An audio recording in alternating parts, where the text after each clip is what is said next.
Reels वाली बहू। प्रज्ञा को रील्स बनाने का बड़ा ही क्रेज है और वो दिन भर रील्स बनाती रहती है। खाते पीते घूमते फिरते घर में कॉलेज में रील्स बनाने के कारण प्रज्ञा पूरे कॉलेज में हाईलाइटेड है। जहां उसकी रील्स सभी को पसंद आते हैं, वहीं मनीषा चिंता में डूबी रहती है। एक रोज जब खाते हुए प्रज्ञा रील्स बना रही होती है, तब मनीषा कहती है, एक मिनट भी चैन नहीं है इस लड़की को। ये नहीं कि खाना तो आराम से खा ले, लेकिन नहीं, अरे थोड़ी देर रील्स नहीं बनाओगी तो आसमान नहीं टूट पड़ेगा। अरे मम्मी, इसी को तो कहते हैं डिटर्मिनेशन। तुम नहीं समझोगी ये सब। ए भगवान, इस लड़की को सद्बुद्धि दे। जब देखो तब टेढ़ा बाका मुंह बनाती रहती है। मनीषा की बात का प्रज्ञा पर जरा भी असर नहीं होता और वो खाते खाते रील्स बनाती रहती है। दिन बीतने लगते हैं और देखते देखते प्रज्ञा का कॉलेज भी खत्म हो जाता है।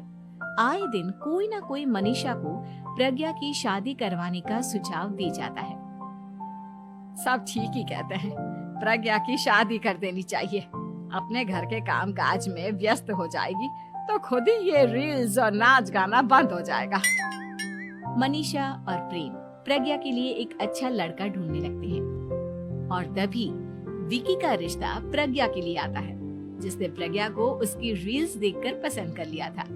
अगले दिन विकी अपने माता पिता के साथ प्रज्ञा के घर पहुंच जाता है और प्रज्ञा साड़ी पहने हाथों में चाय की ट्रे लिए उनके सामने आती है।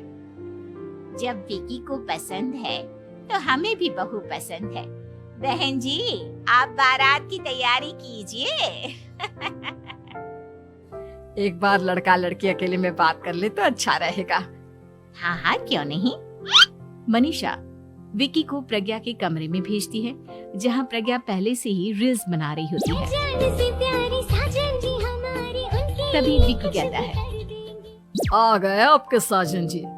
हमारे साथ ये रील्स कंप्लीट करती तो और भी अच्छा रहता।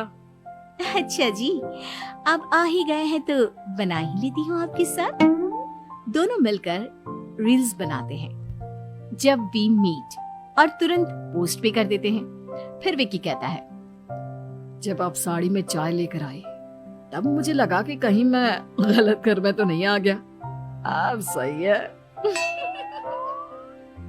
दोनों की शादी पक्की हो जाती है और शादी के दिन भी प्रज्ञा रील्स बनाने से चूकती नहीं।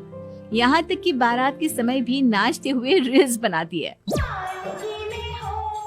सभी लोग प्रज्ञा की तारीफ के पुल बांध देते हैं और प्रज्ञा नाचती गाती अपने ससुराल चली जाती है।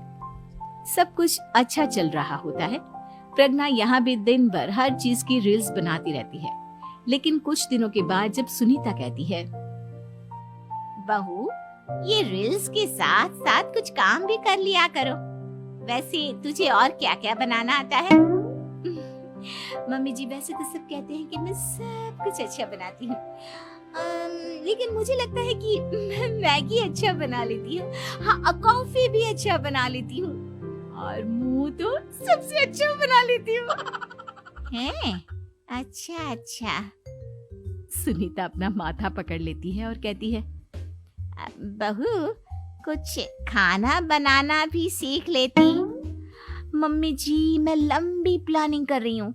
जल्दी ही मैं इतनी फेमस हो जाऊंगी कि मुझे पैसे मिलने लगेंगे। हम दोनों सास बहू राज करेंगे, राज।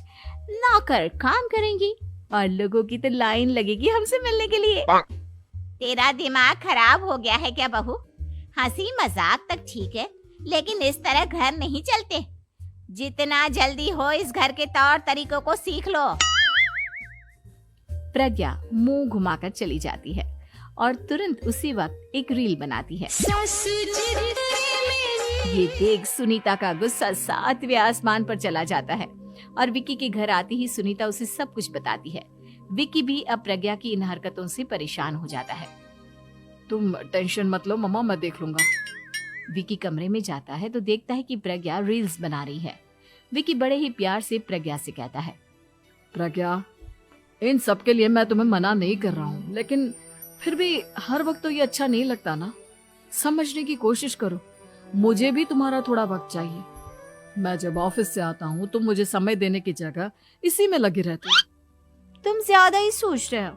तुम भी मेरे साथ रील्स